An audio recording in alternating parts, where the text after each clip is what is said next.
Halo para pendengar setia ngopi ngobrol properti. Kembali lagi di episode terbaru kami. Kali ini saya Henggar akan menemani kalian ngopi santai sambil membahas topik properti yang lagi in banget, apalagi kalau bukan KPR. Nah, pada hari ini kita lagi ngopi di Blue Doors Coffee Shop. Di episode kali ini kita akan membahas tuntas KPR yang paling diminati oleh masyarakat karena keamanan dan kenyamanannya, apalagi kalau bukan KPR BCA. Nah, pada kali ini saya akan ditemani oleh Mas Risang dan Mas Bayu dari KPR BCA. Silakan, halo Mas.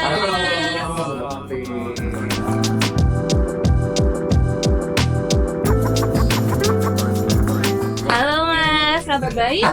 Baik. Senang banget ya Pak ya kita bisa datang di tempat ini ya Pak ya. Iya. Baik. Kita mau ngobrol apa sih Pak?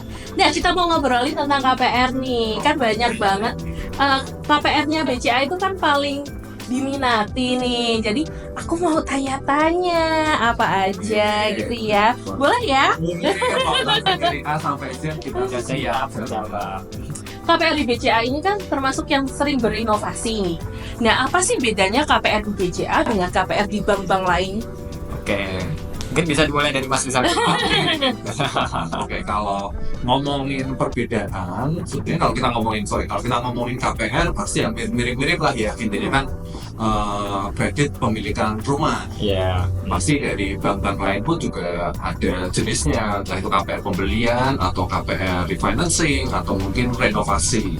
Mungkin kalau dilihat dari sisi itunya mungkin mirip-mirip Mbak.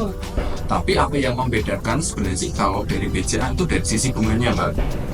Bunganya BCA sudah pasti dijamin bervariatif, banyak jenisnya, dan besaran bunganya pasti bersaing. Oke.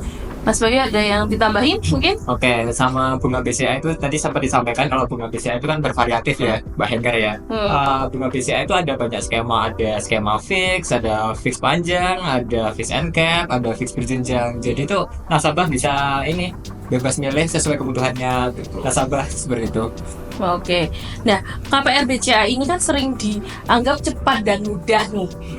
Mungkin bisa di-spill bagaimana sih tahapan dari awal sampai akhirnya pencairan dana? Oke. Kalau untuk ini berarti flow ya, Iya. flow dari awal pengajuan sampai pencairan dana. Sebenarnya sih untuk flow-nya ini saya nggak akan bahas detail ya.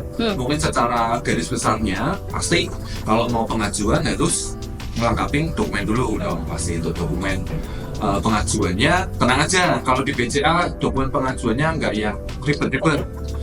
Pasti dokumen standar seperti dokumen pribadi, dokumen agunan, sama dokumen penghasilan.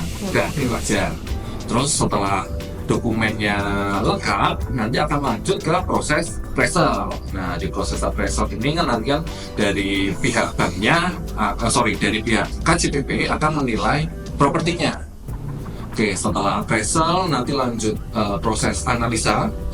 Nanti kita asumsikan ini sudah disetujui ya Pak ya. Setelah analisa nanti akan lanjut lagi ke bagian admin. Nanti di admin ini akan tektokan dengan notaris.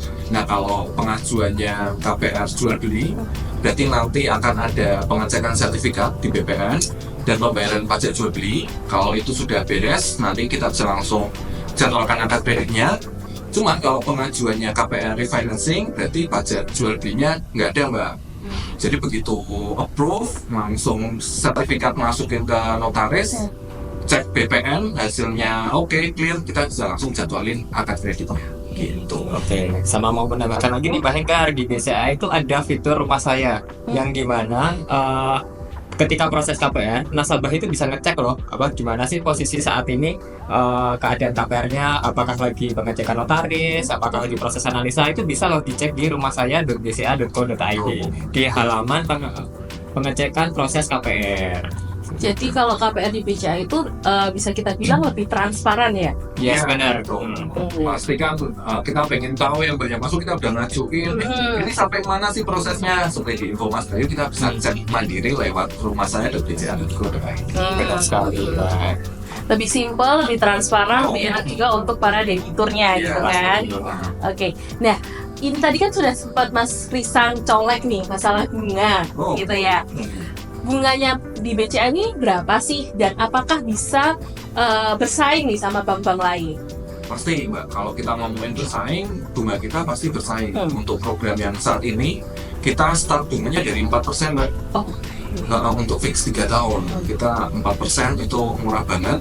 Dan selain bunga yang itu ya fix 3 tahun, kita punya banyak variasinya. Jadi kalau mau cari yang jangka pendek, kita ada fix 1, fix 2. Kalau mau cari yang panjang, kita ada yang fix 8, fix 10, berjenjang. Kita banyak banget variasinya. Yang pasti bunganya nggak akan lebih dari 10%. Jadi kan sama di spill nih, ada fix 1, fix 2, fix 3, fix 5 ya. Saya menjelaskan skema lain ya. Di Indonesia itu sebenarnya ada skema bunga fix yang dia itu ketika melakukan pelunasan itu bebas penalti. Jadi ada skema khusus ini bagi nasabah yang mungkin KPR-nya mau panjang dulu nih menyesuaikan penghasilannya. Cuma nanti ketika dia sudah punya uang pengen lunasi tapi nggak mau biaya penalti, itu kita ada loh. Namanya fix 5 tahun contohnya ya, fix 5 tahun dengan tenor 5 tahun itu kita bebas penalti. Pokoknya masa fix yang dimana minimum tenornya itu sama dengan masa fixnya itu bebas penalti Mbak. Seperti itu. Itu satu kelebihan yang bisa juga. Lebih enak ya, jadi kalau mau langsung melunasin juga bisa, kalau mau cicil juga nggak apa-apa gitu ya. Oke. Nah, KPR BCA ini kan nggak cuma untuk pembelian rumah ya. KPR BCA untuk banyak lah ya, ada renovasi, ada multiguna gitu. Kalau syaratnya ini apakah sama semuanya atau berbeda? Oke, untuk syarat mungkin ini ya Mbak ya, setiap fasilitas KPR kita baik pembelian, refinancing, renovasi itu nggak jauh berbeda sih Mbak. Mungkin yang kita tekankan di sini yang ada perbedaan, ada tambahan dokumen itu adalah KPR renovasi. Biasanya kita akan tetap memintakan RAB seperti itu. Nanti butuh biaya berapa sih untuk pembangunan renovasinya seperti itu. Ada tambahan? Masih tinggal yang beda cuma renovasi. Untuk dokumennya ya sesuai yang disampaikan oleh Mas Risan tadi ya. Ada dokumen identitas, dokumen agunan atau jaminan, sama dokumen penghasilan. Seperti itu sih bahannya. Ya sama ya, kan beda di situ aja. Nah ini sekarang itu kan kaum milenial kayak saya, Gen Z ini kan pengen punya properti nih. Ada nggak sih KPR khusus nih untuk milenial atau Gen Z nih? Sebenarnya sih kalau kita ngomongin KPR yang khusus untuk Gen Z, kita saat ini sih mungkin belum ada yang spesifik produk untuk itu ya Mbak ya.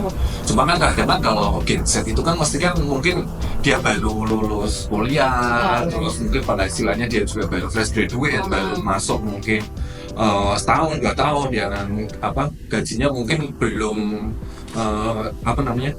masih ya standar lah ya. Stabil ya banget ya. Nah, tenang aja, kalau memang ada teman-teman ya gadget yang mungkin seperti tadi yang saya omongin, seperti yang tadi kita bahas sama Mas Bayu, kita kan ada bunga yang namanya fix berjenjang Mbak.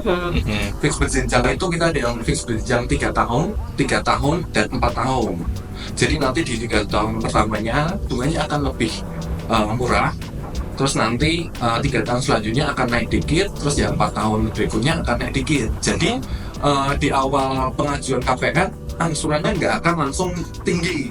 Jadi dia bisa menyesuaikan sesuai penghasilannya.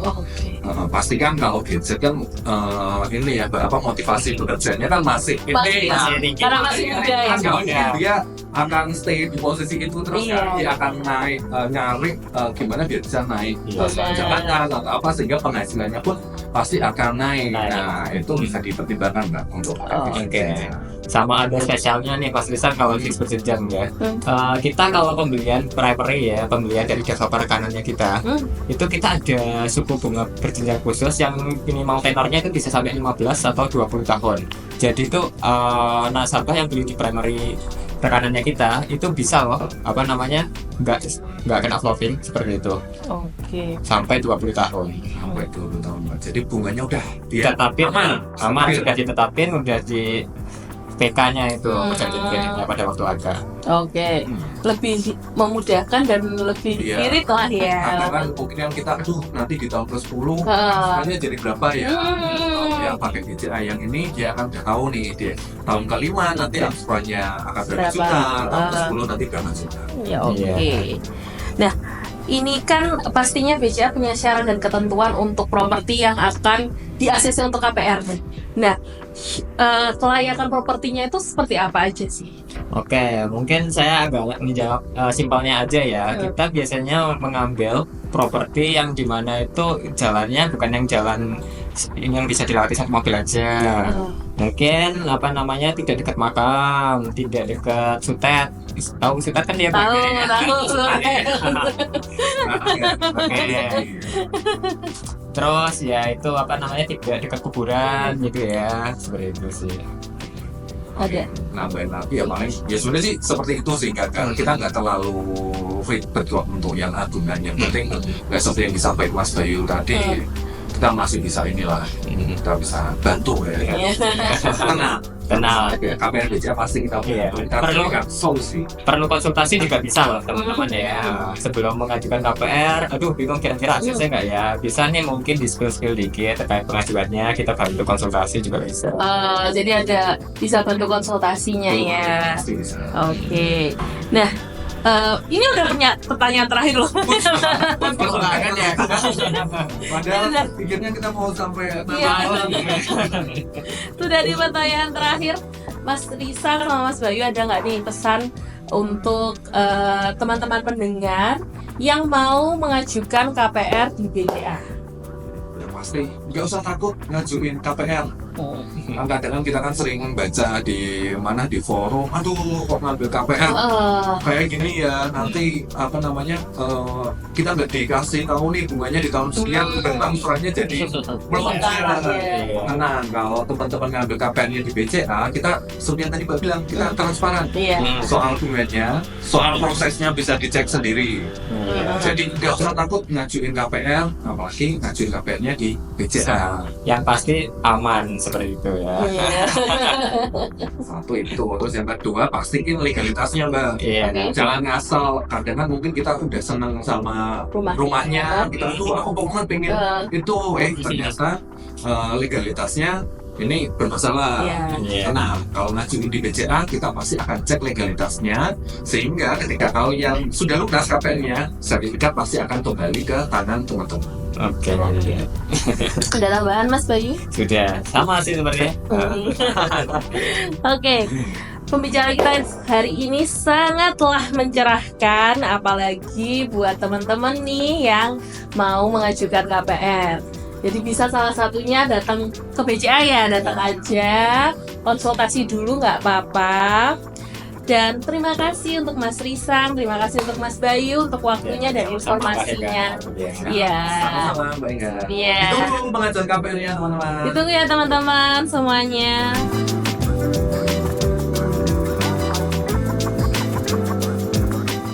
Nah, para pendengar Ngopi, itu tadi obrolan saya dengan Mas Risang dan Mas Bayu dari KPR BCA. Semoga informasi ini bisa menjadi bekal Anda untuk mendapatkan rumah impian. Jangan lupa impian punya rumah itu nyata dan bisa diwujudkan dengan pembiayaan yang tepat dan perencanaan yang tepat. Terus ikuti Ngopi untuk obrolan yang lebih menarik di episode berikutnya. Jangan lupa follow Instagram kami di Harta Solo Raya. Harta Solo Raya, solusi tepat mencari properti. Saya Henggan pamit undur diri, sampai jumpa di episode selanjutnya. Terima kasih.